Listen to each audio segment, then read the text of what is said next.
Jadi dalam sodrun ada kolbun, dalam kolbun ada nafsun, dalam nafas ada takwa.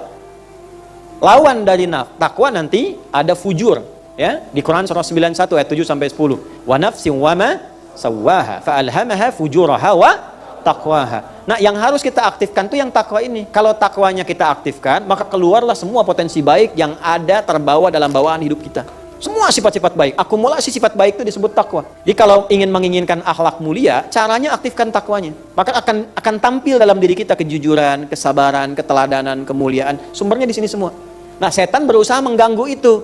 Dia ganggu dari mulai jalan masuknya dan paling depan, paling awal. Sadrun jamaknya sudur, alladzi yuwaswisu fi sudur. Jadi dia tuh mencegah, kalau masuk dari sini nggak bisa dicegah dari nafas, dia akan cegah di kolbu. Nggak bisa cegah di kalbu, dia ganggu di sodrun supaya nggak keluar pada diri kita. Jadi alih-alih mata kita itu bisa melihat yang baik, dipalingkan oleh dia melihat kepada yang tidak baik. Nah, ini fungsi kita sekarang, bagaimana menekan yang fujurnya sehingga tidak keluar yang buruk. Coba berapa di antara kita saat ini yang kita ingin belajar itu punya niat berubah jadi orang baik menurut Allah. Nanti setelah pulang dikoreksi, ini kata-kata ini sudah baik belum menurut Allah nih? Kan dihisab. Ke anak-anak itu kata-katanya baik gak? Ya. Ke pasangan, ke kerabat dan sebagainya, kan dihisab.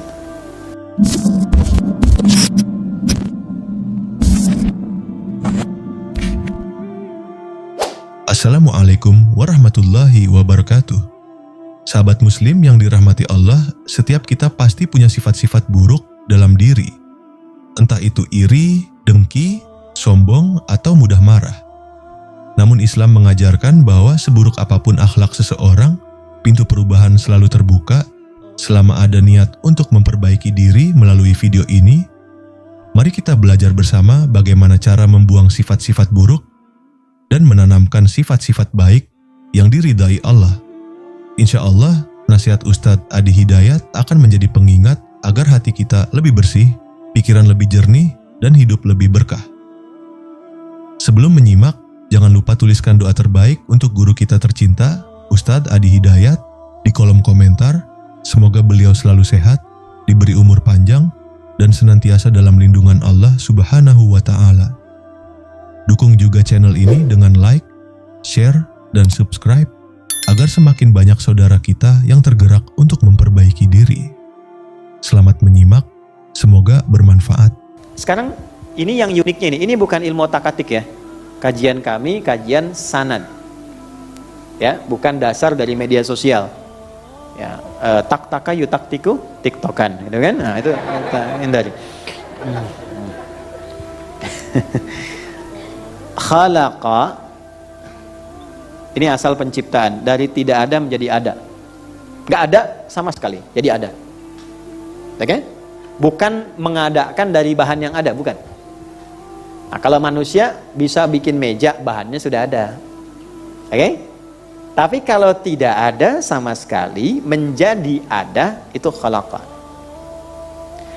Yang bisa berbuat itu, subjeknya disebut khaliq. Khaliq. Khaliq. Ya? Karena itu Allah menyebut dirinya dengan Khaliq. Ditemukan di mana? Di Quran surah ke-15 Al-Hijr. Di ayat berapa? Ayat 28. Sudah? Wa idh qala rabbuka lil malaikati inni khaliqum bashara min salsalim min hama'im masnun. Ketika Allah firmankan kepada seluruh kalangan malaikat dan sebagian makhluk yang ada pada saat itu, sungguh akulah Khaliq yang mencipta dari tidak ada menjadi ada. Karena itu selain Allah nggak bisa disebut Khaliq.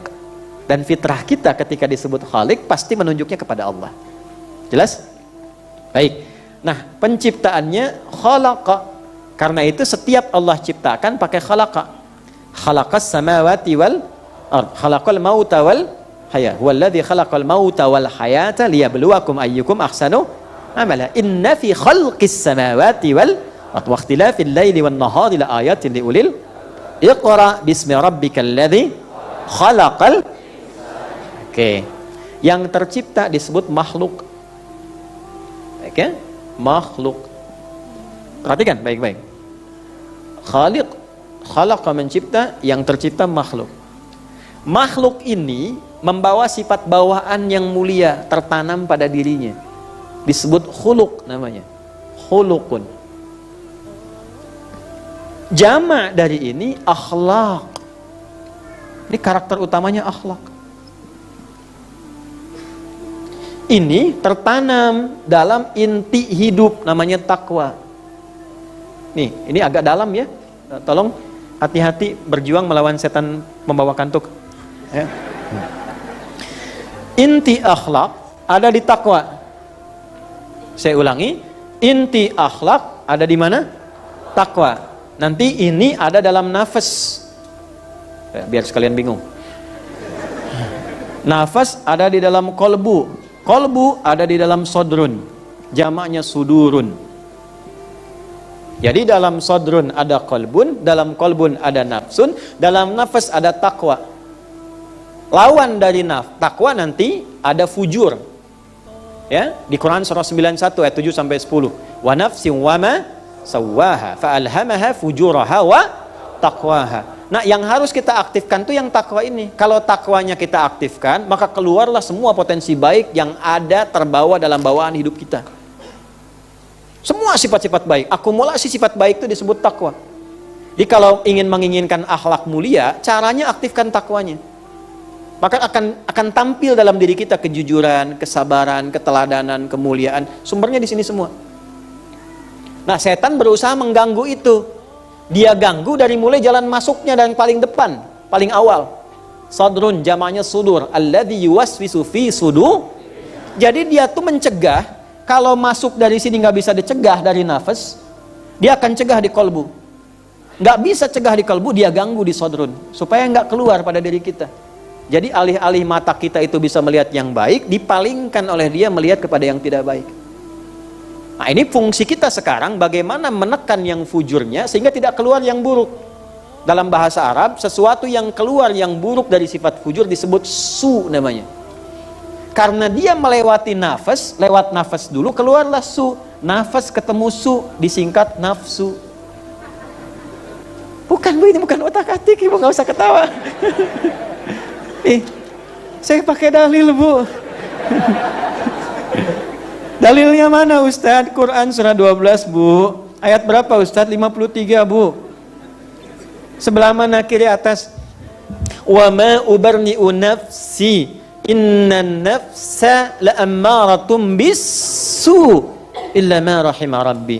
Jadi kalau nggak dikendalikan itu, yang aktif fujur. Dia melewati nafas, alih-alih keluar sifat baik, keluar su. Maka disifatilah nafas dengan sifat su. Disebutlah di situ nafsu. Paham nggak sampai sini? Nah, ini dasarnya. Jadi kalau kita sampai ke akar, ketemunya seperti itu. Nah, tugas kita sekarang adalah membangkitkan takwa. Kalau takwa bagus, keluarnya ini akhlak. Itulah sebabnya kenapa setiap ibadah itu muaranya selalu takwa. Salat itu kan untuk meningkatkan takwa. Dzalikal kitabu la hudal lil muttaqin. Itu orang takwa. Siapa orang itu? Alladzina yu'minuna bil ghaibi wa yuqimunas. Terus puasa misalnya. Setiap kita puasa, Ramadan lah yang pokok. Al-Baqarah ayat 183, ya ayyuhalladzina amanu kutiba alaikumus siyam kama kutiba alal ladzina min qablikum la'allakum. Itu yang umrah, yang haji, intinya ke sini. Tahu dari mana? Al-Baqarah 197. Al-hajju ashhurun ma'lumat faman farada fihinna al-hajja fala rafatha wala fusuqa wala jidala fil hajj wa ma taf'alu min khairin ya'lamuhu Allah wa tazawwadu fa inna khaira zadit taqwa. Yang tidak haji kan kurban di sini kan? Coba kurban intinya di surat Al-Hajj. La yanalallaha luhumuha wala dima'uha walakin yanaluhu taqwa minkum. Inna akramakum 'indallahi atqakum. Ini poinnya. Jadi kenapa kita dituntut ibadah? Supaya jadi orang baik. Karena takwa itu menghidupkan akhlak. Akhlak membawa perilaku kita menjadi baik. Itulah sebabnya ketika disebutkan tujuan ibadah, kadang dirinci sampai kebaikannya. Contoh, kenapa sholat? Supaya takwa aktif. Kenapa takwa aktif? Supaya akhlak muncul. Kenapa berakhlak? Supaya baik. Orang tidak baik sumbernya dua. kalau bukan fahsya, keburukan yang bersumber dari syahwat, atau mungkar, keburukan yang bersumber dari nafsu perut dan akal yang diingkari oleh jiwa kita. Maka muncullah Quran surah 29 ayat keberapa? 45. Utlu ma uhya ilaika minal kitab wa aqimis shalah innas salata tanha 'anil fahsya wal. Ini dah. Nah, karena itu inti seseorang disebut sempurna ketika dia ibadah itu ketika muncul akhlaknya. Dan akhlak tuh nggak mungkin muncul di luar ibadah, nggak mungkin. Akhlak tuh bawaan dari hasil ibadah. Karena bawaan sifat dari kehidupan.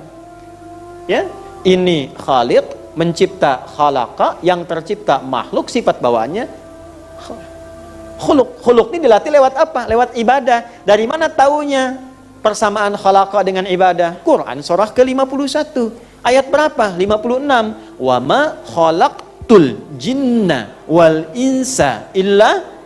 Disitulah ketemu antara khalaqa dengan ibadah. Hasilnya ke sini. Jadi kalau kebaikan yang dihasilkan dari pendidikan formal itu disebutnya adab. Asalnya itu, asalnya bukan akhlak tapi adab. Makanya Nabi menegaskan, saya itu tidak punya guru, gak pernah sekolah. Oke? Karena siapa yang mengajarkan saya? Langsung Allah. Jadi secara formal Nabi diajarkannya oleh Allah. Adabani Rabbi fa ahsana ta'dibi. Yang mengajarkan adab kepada saya Allah, dan menyempurnakan itu lewat syariat melalui ibadah. Ya. Nanti standarnya akan beda. Di Jepang Anda bisa temukan adab, di Amerika adab. Karena itu ada peradaban, tapi belum tentu ada perakhlakan. Kalau disiplin bagus, ngantri iya, tapi zina juga banyak. Fahsyanya ada. LGBT malah disupport. Kan itu fahsya. Hah? Paham ya? Nah, jadi akhlak itu di atas adab, lebih tinggi.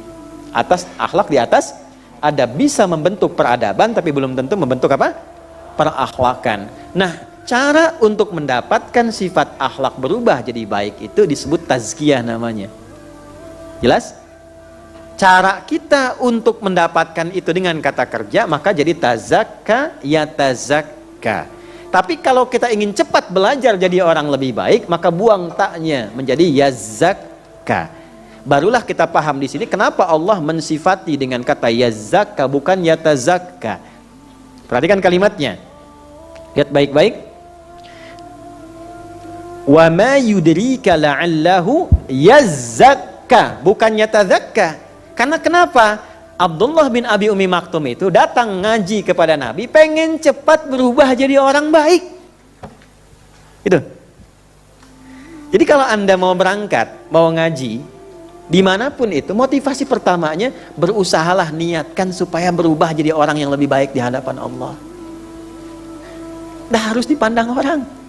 Rugi kita selalu mengamati komentar orang lain. Yang penting Allah menilai kita baik, cukuplah itu. Wa kafa billahi hasiba, yang penting cukup Allah nilai saya. Kalau sudah merasa punya Allah, nanti dilapangkan hatinya. Tak peduli orang mau bilang apa, sepanjang sudah konsisten dalam kebaikan, itu terjaga. Dan tidak harus membalas dengan cara yang tidak baik. Kalau sudah jadi hamba Allah, sifat kasihnya muncul tuh, maka disebut ibadur rahman. Wa ibadur rahmanil ladzina yamshuna 'alal ardi hauna wa idza khatabahumul jahiluna qalu salama. Coba berapa di antara kita saat ini yang kita ingin belajar itu punya niat berubah jadi orang baik menurut Allah. Nanti setelah pulang dikoreksi. Ini kata-kata ini sudah baik belum menurut Allah nih? Kan dihisab. Ke anak-anak itu kata-katanya baik gak? Ya. Ke pasangan, ke kerabat dan sebagainya, kan dihisab. Paham? Satu, jadi niatkan mengaji untuk memperbaiki diri.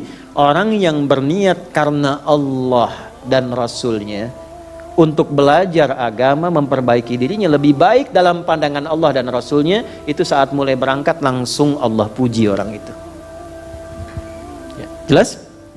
Wa ma yudrika la'allahu yazakka, pakai za bukan za. Ya, za. Jelas? Satu, yang kedua, cepat. Sebelum yang kedua saya bacakan dulu tafsirnya. Ayah sallallahu zakatun wa taharatun fi nafsi Ya, yang dimaksud yazakka itu adalah hadirnya, berhasilnya ia untuk mencapai kebersihan dan kesucian dalam jiwanya. Jadi ada potensi yang tidak baik di jiwa, itulah fujur tadi. Saya berikan rumus cepat ya. Setiap ada baik di takwa, pasti ada lawannya di fujur. Ada lawannya. Misal, jujur itu di takwa. Baik. Pasti ada lawan, dusta. Tempatnya di mana? Di fujur. Ya. Supaya lebih optimal ya. Bismillah. Ini satu. Ini dua. Ini nafas. Nafas. Wa nafsi wa ma sawwa fa'alhamaha fujur. Di sini ada fujur. Di sini ada takwa. Fujuraha wa taqwaha. Taqwaha. Biasanya suka begini ke atas. Ini gambaran dari alif kasih tegak sini. Perhatikan baik-baik. Fokus. Ini fujur lawan dari takwa. Jadi kalau di sini kumpulan sifat positif yang baik-baik, ada jujur, ada sabar, ada rendah hati, dan seterusnya. Maka di sini ada lawannya yang memancar, membawa sifat lawan dari ini sehingga terasa tidak baik, seperti negatif. Nah, sifat positif dan negatif terbawa dalam keseharian kita. Unsur kehidupan itu positif negatif. Anda punya mainan robot-robotan pakai baterai, akan positif dan negatif. Kalau nggak ada negatif nggak hidup, nggak ada positif pun nggak hidup. Alhamdulillah. Ya. Nah, ini akan selalu seperti itu, karena bawaan di dalam diri kita pun kehidupannya seperti itu. Yang memancar pada sifat baik, pancarannya itu kalau material namanya infajar. Al-Baqarah ayat 60. Wa idhistasqa Musa liqaumihi faqul nadrib bi'asakal hajar. Kalau pancarannya membelah sesuatu yang gelap misalnya jadi terang, atau merespon sesuatu yang positif, itu fajar namanya. Makanya sholat pertama saat bangun tidur, saat sinar matahari membelah kegelapan malam disebut fajar. Quran surah 17 ayat 78. Ya, aqimis salata liduluki syamsi ila ghasaqil laili wa qur'anal fajr. Inna qur'anal fajri kana masyhuda. Tapi kalau pancarannya sifat yang tidak baik, dirasakan kurang positif, fujur namanya. Ini huruf sama, tapi kalimat harokat bisa berbeda, makna bisa tidak sama. Laha dengan alaiha tidak sama. Kasabat dengan iktasabat itu beda.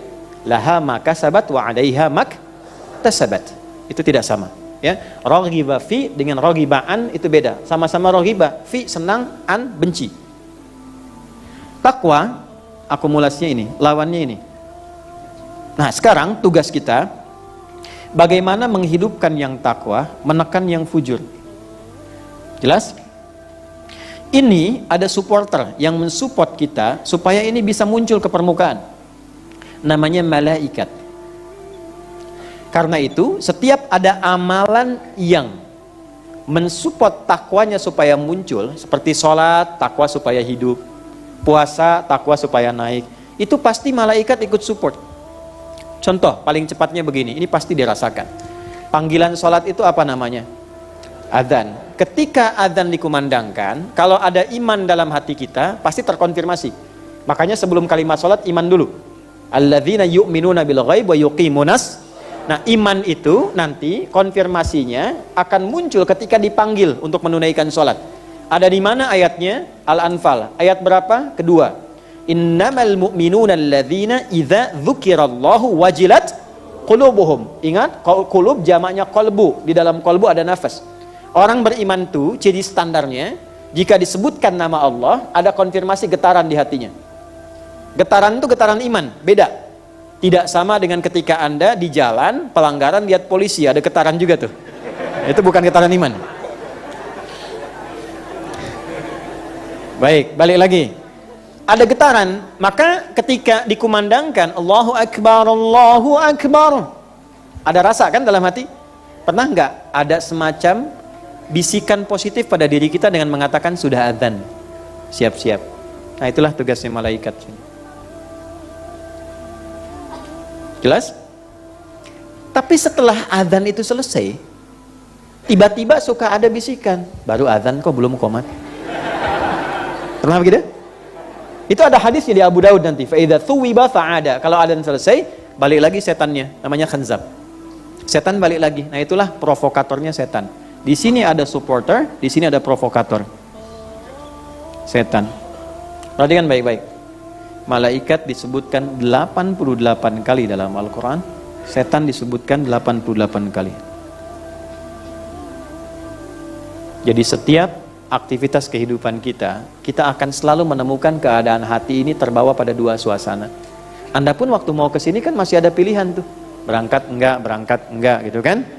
Ustadznya datang enggak gitu kan. Tadi kan waktu nunggu, terus Ustadz Surya kan ngasih pengarahan, kan Anda masih lihat jam tuh. Terus Ustadznya datang enggak ya gitu ya. Nah, itu kan selalu begitu. Nah, karena tidak tentram, ada gejolak, bahasa Arabnya disebut koluba. Tempatnya disebut kolbu. Tempat nafasnya disebut dengan kolbu. Cara kita supaya bisa menekan ini, agar lahir ini, takwa, itu disebut tazkiyah itu. Maka lanjutkan ayatnya. Wa nafsin wa ma sawwaha fa'alhamaha fujuraha wa qad aflaha man zakkaha. Zakka. Pakai fi'il madhi di sini supaya cepat dan fungsinya kuat. Jadi kalau pengen betul-betul jadi orang baik, maka komitmenlah yang kuat dan cepat untuk membersihkan, menyucikan, terjemahannya. Nyuci supaya yang fujurnya dialihkan ke takwa. Saya tanya sama ibu deh bu, maaf ya bu, kalau nyuci itu buang bajunya atau buang kotorannya? Ih kotor. Kan nggak ada begitu kan? Pasti buang kotoran kan? Nah, ini kita diajak berpikir, makanya saya bilang, jadi orang Islam itu pasti pintar. Karena bahasa Quran itu menstimulasi otak kita supaya terus berpikir jadi pintar. Nah, karena itu, kenapa harus ada nyuci? Karena ada kotoran. Kenapa dicuci? Supaya bersih. Sampai sini paham nggak? Kenapa dicuci? Supaya kotorannya apa? Hilang. Muncul apanya? Bersihnya. Karena ibu nggak mungkin nyuci baju bersih. Ibu kurang sehat kalau begitu. Yang dicuci itu yang Nah, cara berpikirnya, Allah mendatangkan yang kotor itu bukan ingin menjadikan baju kotor, bukan. Tapi supaya muncul bersihnya. Hah? Ulang. Allah mendatangkan, menciptakan kotor bukan ingin membuat baju itu kotor, tapi supaya diketahui bersihnya. Sebab kalau tidak ada yang kotor, nggak ketahuan bersih. Nyuci itu cuma wasilah saja. Kalau tidak ada kotor, kita nggak tahu itu bersih. Makanya didatangkan kotor supaya datang apanya? Bersihnya. Nah, terapkan kaidah itu ke sini. Seperti Anda mencuci, bukan menghilangkan bendanya. Ini bukan menghilangkan nafasnya, meninggal kalau begitu. Yang diinginkan, didatangkan dusta itu bukan ingin menjadikan Anda pendusta, tapi supaya muncul jujurnya. Diciptakan marah itu bukan ingin menjadikan suami pemarah, bu, tapi supaya naik sabarnya yang ada di ibu.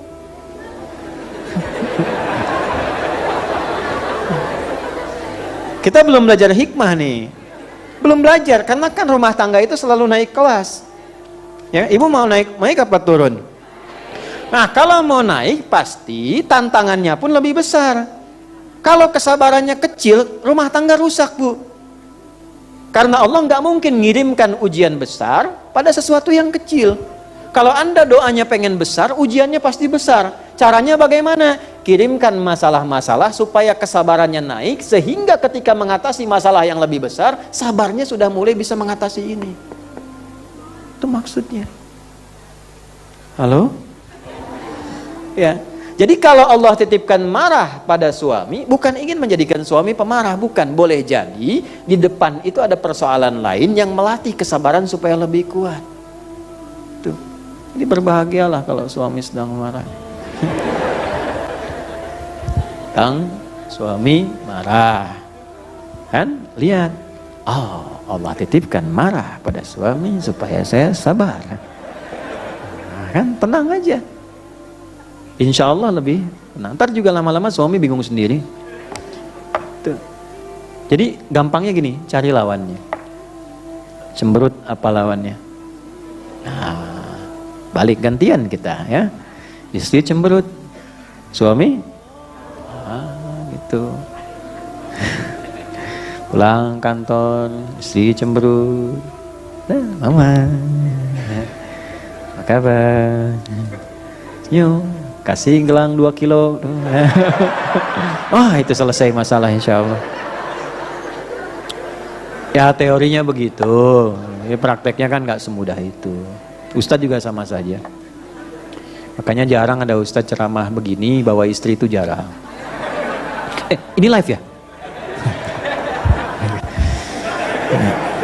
Dah. Itu ya. Nah, itulah tazakka itu. Nah, kenapa pakai ya zakah? Untuk memotivasi kita cepat. Walaupun pada dasarnya kita selalu mengalami tahapan-tahapan. Gak ada yang langsung sempurna. Dan kalau sedang belajar jadi orang baik, gak usah pedulikan pada berbagai macam komentar yang dialamatkan pada kita. Ini saya kasih rumus supaya enak ya. Gini, hidup itu gak akan lepas dari cacian. Ingat baik-baik itu. Kata Imam Syafi'i, semua orang hidup pasti mengalami cacian. Allah pun dicaci, malaikat dicaci, nabi dicaci, ya, sahabat dicaci, tabi'in dicaci, ulama dicaci. Antum Tuhan bukan, nabi bukan, malaikat bukan, sahabat bukan, tabi'in bukan, ulama belum nyampe. Terus nggak pengen dicaci, nah, kurang sehat. Ya, nah cacian itu ada 2, dari orang baik atau dari orang buruk, dari yang soleh atau yang salah. Kalau yang mencaci itu orang baik, maka Allah sedang menitipkan kebaikan pada orang itu supaya dia kembali berarah pada nilai-nilai kemuliaan. Ulama nih misalnya, ya, cacian ulama itu bukan kata-kata kasar. Biasanya nggak keluar dalam bentuk yang kasar, dengan yang baik, yang lembut, kecuali pada kondisi tertentu dia tegas, tapi tetap tidak kotor keluar kata-katanya. Karena beda antara kotor dengan tegas itu lain. Nah, kalau ada ulama mengingatkan, sekalipun tegas misalnya, itu artinya dititipkan oleh Allah supaya kita kembali jadi baik. Tapi kalau ada orang yang terlihat tidak baik, mencaci Anda karena kebaikan Anda, itu artinya Allah titipkan pada orang itu untuk menetapkan bahwa Anda sudah jadi orang baik. Ya. Dulu Anda nongkrong misalnya di tempat yang kurang baik, terus tiba-tiba ke masjid, teman Anda bilang, wah soleh, kan? Padahal nama Anda Kevin misalnya kan? Nah, itu bukan celaan sebetulnya. Allah titipkan pada lisan orang itu yang menetapkan bahwa sekarang Anda sudah baik. Buktinya yang kurang baik pun tetap menyebut Anda baik. Jadi nggak usah marah. Kalau ditemukan pada diri kita, kita koreksi. Kalau tidak ditemukan, abaikan aja. Selesai. Jangan mencela yang sudah tercela. Dan gak usah langsung bikin status, alhamdulillah ditetapkan jadi baik, memang Allah Maha Adil. Nah, kurang kerjaan. Ya. Tidak aman. Apa saya juga aman dari itu? Tidak. Coba lihat di media sosial tuh. Yang mencela ada, ya, yang ini ada, tapi kan untuk apa gitu? Abaikan saja. Ya, kalau merasa ya perbaiki, tidak merasa ya tidak usah. Saya dilaporkan Ustadz, itu si fulan mencela, padahal dia juga dulu dengan Ustadz begini. Alhamdulillah saya terhormat. Nasabnya ke Imam Syafi'i kan? Imam Syafi'i pernah dihujat oleh seseorang, muridnya mengadu. Imam Syafi'i, orang itu depan Anda senyum-senyum, di belakang itu menghujat. Alhamdulillah, berarti saya berwibawa katanya. Alhamdulillah saya berwibawa. Kok bisa? Karena dia masih menghormati saya di hadapan saya. Dan hanya bisa membicarakan itu di belakang saya, berarti saya berwibawa. Ya, jadi maksudnya apa? Bikin santai aja kehidupan itu. Ya, bikin santai. Masya Allah, betapa indah nasihat yang telah kita dengarkan bersama. Semoga setelah ini kita benar-benar mampu membuang sifat-sifat buruk dalam diri dan menghiasinya dengan sifat-sifat baik yang mendekatkan kita pada ridha Allah. Ingat sahabat, kebaikan itu perlu dilatih dan diulang agar menjadi kebiasaan yang menenangkan hati. Jangan pernah lelah berbenah, karena Allah mencintai hamba-hambanya yang terus berusaha menjadi lebih baik. Mari kita saling mendoakan agar hati kita tetap istiqamah, dan jangan lupa doakan juga Ustadz Adi Hidayat di kolom komentar. Semoga beliau selalu sehat dan diberkahi ilmunya. Tinggalkan kesan terbaik di kolom komentar, bagikan video ini kepada keluarga dan sahabat, dan dukung channel ini dengan like, share, dan subscribe. Wassalamualaikum warahmatullahi wabarakatuh.